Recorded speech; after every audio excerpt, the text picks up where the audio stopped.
I wanted to do a video today on families.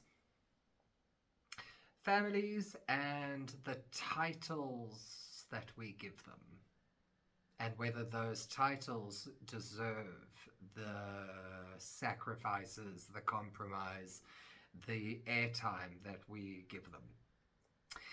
In my capacity as a coach, this has come up many times over the years with all of my students, with all of my clients, particularly the ones who fall, shall we say, more on the codependent, empathic side of the spectrum, and how they are struggling and have struggled for quite some time with some of the dark negative forces in their lives. But this video is about family, and those dark negative forces are exactly that. They are the dark and negative forces in the lives of my students and in my clients.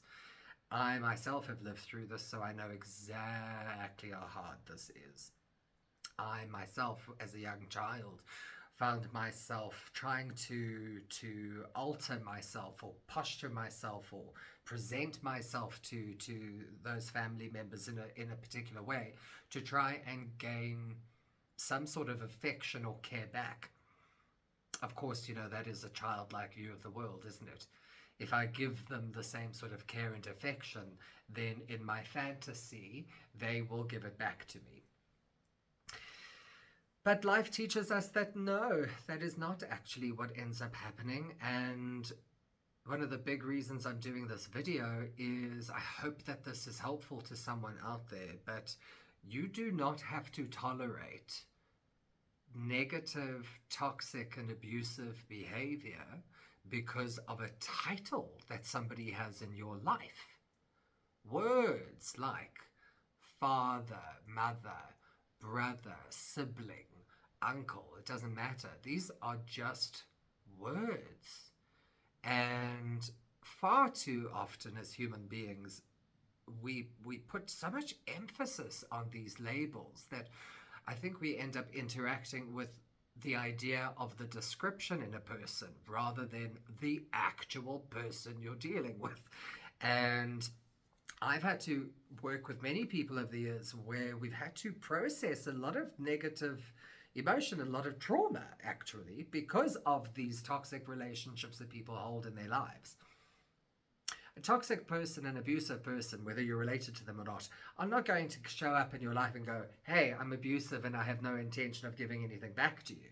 They are going to keep taking and taking and taking in all kinds of ways, whether it's financial, whether it's time, whether it's attention.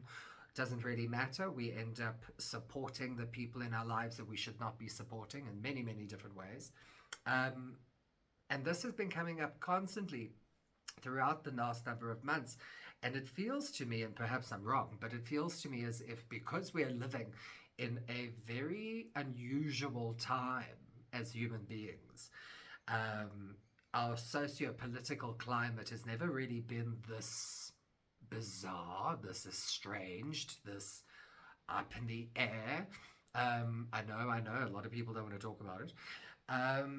But because these are actual realities in our lives, it's having a ripple effect in every part of our lives. It's having a ripple effect and it's showing itself up in our work life, our finance life, our familial lives. The pressures are coming up in the behaviors of the people around us. What's particularly interesting with some of my clients, because they know that the people in their lives are quite abusive or toxic, is how sweet and almost performative these toxic people are getting in their lives because they know something is up and they're going to need support.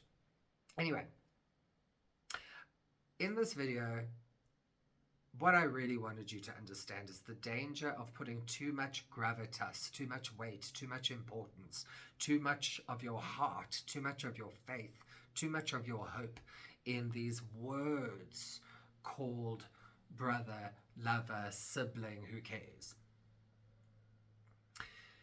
Your freedom and your alignment with yourself and your peace of mind can only start to enter you when you put those very idealistic, almost childlike view of the world, when you start to interrogate that part of yourself a bit more, as uncomfortable as that can be.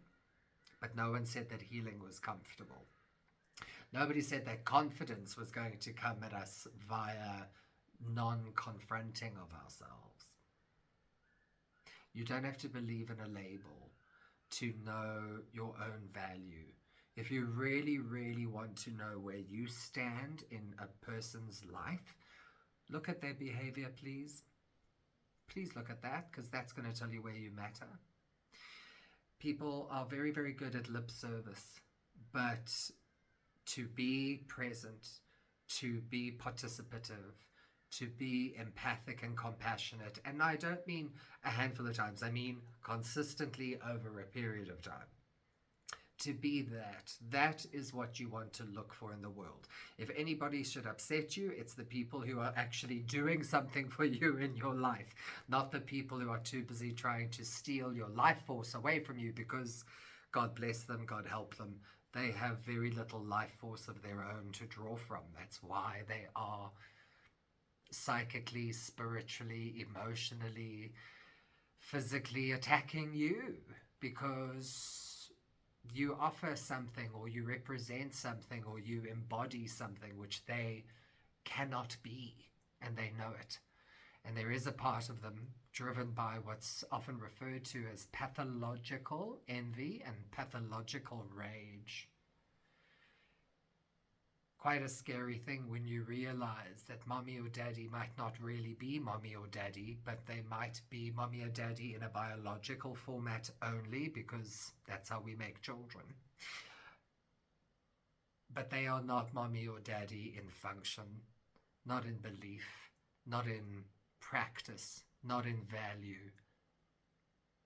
And I am sorry if you are somebody who is watching this and you relate to what I'm talking about.